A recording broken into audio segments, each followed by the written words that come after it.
The first day at an American high school was supposed to be exciting. For Hana Oyama, a 16-year-old exchange student from Kyoto, Japan, it was more than that. It was her chance to start over.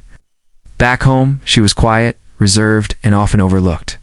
But in this new country, she had promised herself she would be brave. She wore her school uniform with pride that morning, crisp and clean, a symbol of her heritage and discipline. Her dark hair was tied back in a neat ponytail, and her manners, though foreign to most around her, were rooted in respect. Out. Slightly to teachers and said thank you, even when others wouldn't. That alone made her stand out. But in a high school, where standing out was often dangerous, she had unknowingly made herself a target. Asterisk, from the moment Hana entered the cafeteria, the stares followed her like shadows. Some were curious, others confused, and a few held the unmistakable gleam of cruelty. Among the worst of them sat at the back table Trisha Blackwell and her crew. Trisha, the self-declared queen bee of Jefferson High, wore her power like a crown, ruling through intimidation, gossip, and a brutal sense of entitlement. Her eyes narrowed as she saw Hana walk in, clutching her tray tightly, scanning the room for a place to sit. What's she wearing? Halloween already? Trisha sneered loud enough for her friends to giggle and echo her mockery. Hana heard it, but she said nothing. Instead, she found a small empty table in the corner and sat alone, carefully setting her tray down like it was a tea ceremony. But Trisha wasn't done. The next day, rumors started spreading. Samurai girl, some called her. Anime freak. Others whispered in the hallway. Hana didn't respond to any of it. She kept her head down, focused on her studies, tried her best in pay, and even joined the library club. She wasn't trying to be popular, just invisible enough to survive. But invisibility only works when predators can't smell fear. And Hana's quiet strength was something Trisha couldn't tolerate. In Trisha's world, everyone either bowed to her or broke under her. Asterisk, by the third week, the teasing turned to outright harassment. Her locker was jammed with sticky notes calling her names. A water balloon filled with paint exploded on her books. Still, Hana didn't retaliate. She went home, cleaned up, studied harder. She even wrote to her parents back in Kyoto, telling them everything was okay. But inside, something was boiling. Years of being underestimated and misunderstood had carved out a quiet rage deep within her soul. Asterisk, it wasn't until Thursday that everything changed. Asterisk, that day, the cafeteria was buzzing more than usual. It was chicken nugget day and students swarmed the food lines in waves. Hana waited patiently, got her food, and turned toward her usual table. That's when it happened. Trisha stood up, blocking her path. Asterisk, hey, sushi, she said, her voice dripping with mock sweetness. Where do you think you're going dressed like that? Asterisk, Hana didn't answer. She tried to walk around, but Trisha's minions embore Lexi, and Morgan closed in like a pack of wolves. Asterisk, she's too good to talk to you, Trisha Amber taunted. Yeah, must be one of those ninja silence things, Lexi giggled. Then, in a moment that would soon be captured on every phone in the room, Trisha reached out and grabbed Hana by the front of her uniform shirt. Let's see what you're hiding under this costume, huh?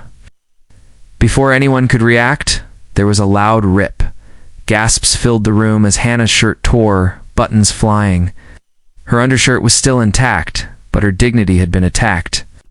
In front of everyone, the cafeteria went silent, and then came the laughter. Not from everyone, but enough to feel like knives stabbing her from every direction. Asterisk, Hana's hands trembled. Not from embarrassment, but restraint. Asterisk, Trisha smirked, holding the torn piece of fabric in her hand like a trophy. Ups, I guess clothes from Japan don't last long. But in that moment, something snapped.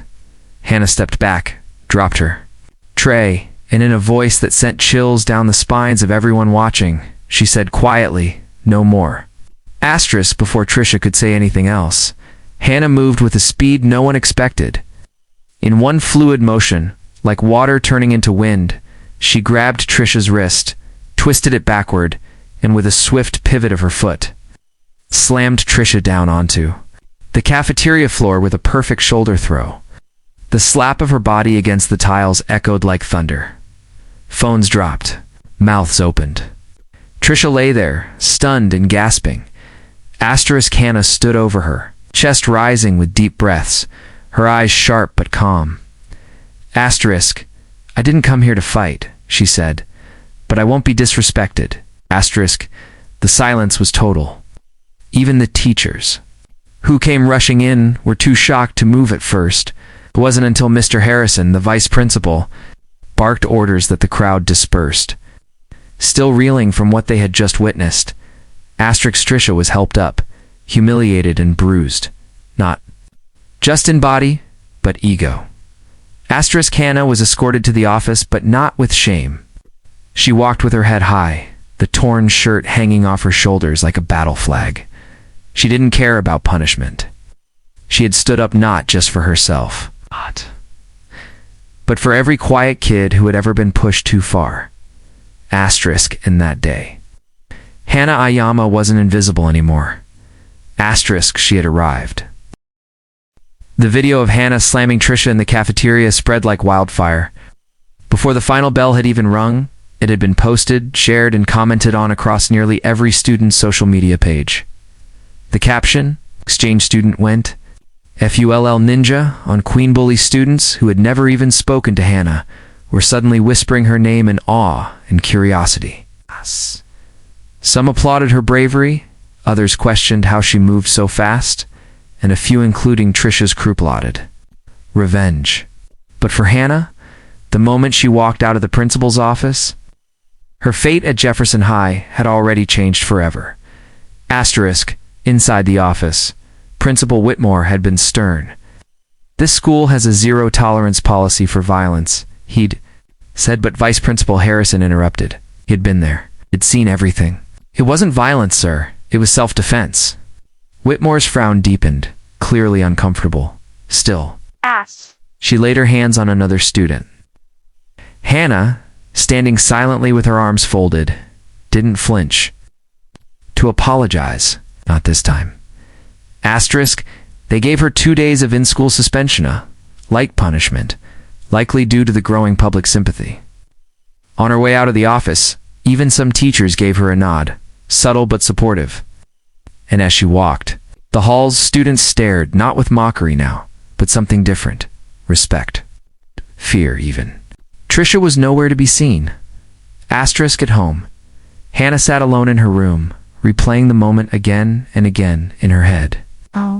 She hadn't meant to snap like that. Something about seeing her culture ridiculed, her dignity stripped, her voice stolen, that had ignited an old fire within her, a fire her grandfather had once told her to keep under control.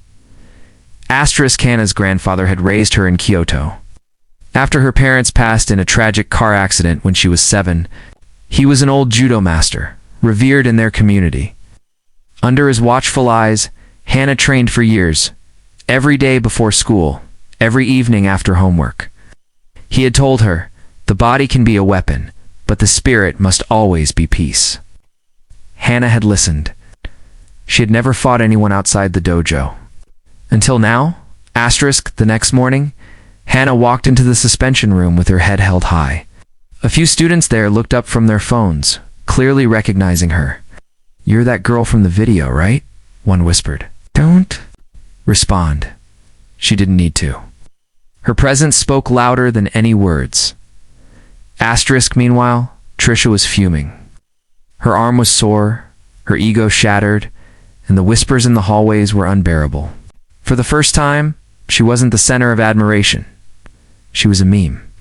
Queen Bee body slammed by Samurai Girl was the top post in their school's unofficial gossip forum. Trisha's so-called friends had even distanced themselves, slightly unsure if standing next to her was still socially safe. Rage boiled in her chest. She needed to take Hannah down, but not with fists. With humiliation, on the third day, Hannah returned to class. Some students clapped softly as she walked in. Others just watched. She ignored it all, focused, calm, until lunchtime. The cafeteria was quiet when she entered.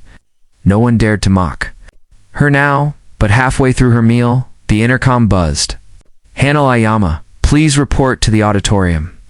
Asterisk confused, she rose and made her way down the hallway. When she reached the auditorium doors, she heard the laughter. And then, a voice over a microphone. And now, ladies and gentlemen, a reenactment of cafeteria judo. The crowd roared with cruel laughter. Her heart dropped.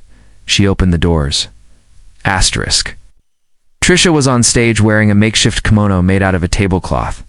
She bowed mockingly to a blow-up doll dressed like Hannah and performed an exaggerated, terrible imitation of a judo throw, ending by stomping on the doll's head. Oops, I think I ripped your little anime shirt. Asterisk, the audience laughed. Teachers were absent. It had all been timed perfectly lunchtime, unsupervised, but the laughter died as soon as they saw her standing in the doorway. Hannah walked silently down the auditorium aisle, her eyes fixed on the stage. Trisha's smirk faltered. For a moment, no one moved. Then Hannah stepped onto the stage. She didn't yell. She didn't cry. She picked up the mic. Asterisk, I'm not here to entertain you, she said, voice steady. I came here to learn, to grow. I didn't come to be ridiculed for being different. My shirt may have been torn, but your cruelty tore something far worse: decency, respect. The auditorium was silent. She turned to Trisha. You think I'm funny? Then fight me properly, not with fake costumes and crowds. Just you and me. Asterisk. Trisha laughed nervously. You want to fight? You'll get expelled. Asterisk, I'm not talking about violence, Hannah said. I'm challenging you to a real match. After school, at the gym. Supervised. Judo. My rules. If you're so brave, show it. Asterisk gasps spread like wildfire. Someone yelled, Trisha, don't. She'll throw you again. Asterisk. But Trisha, trapped by her own ego, agreed. Asterisk, after school, the gym was packed. Even teachers showed up once they got wind of what was happening. Coach Daniels agreed to supervise. A judo mat was rolled out. 2 students brought their phones out to stream it live on social media. Asterisk. Trisha stepped onto the mat, dressed in gym clothes. Hannah wore a clean judo gi, when she had folded and kept untouched in her suitcase, her grandfather's old belt tied around her waist. Asterisk. Coach Daniels called it, start. Trisha lunged. Hannah moved like water duct, pivoted, and in one breathtaking motion, swept Trisha's legs and flipped her flat on her back. It was over in 5 seconds. The crowd gasped. Pass. Trisha groaned on the floor. Asterisk. Hannah stepped back, bowed respectfully, and walked off the mat. She didn't say a word. The room exploded with applause. Not mockery, respect. Asterisk. The next morning, things had changed. Students greeted Hannah with nods, waves, even high fives. A girl named Priya, from theater class, asked to sit with her at lunch. A boy from the track team invited her to judo club practice. Even teachers complimented her maturity and control. Asterisk. And Trisha. She didn't show up for a week. When she did, she kept her head down. Asterisk. Hannah had earned her place not by popularity, by power, purpose, and peace. Asterisk. She had fought not with anger, but with dignity. She had turned humiliation into honor. And in doing so, she had inspired every student who had ever felt powerless. Asterisk. As Hannah left school that day, her phone buzzed with a new message from her grandfather in Kyoto. A photo of him watching her match on the live stream. Its caption was simple. Asterisk. I'm proud of you. The spirit of judo lives in you. Asterisk. And so, from that day forward, Hinaoyama wasn't just the exchange student. She was a symbol, a force. Asterisk. A warrior in disguise.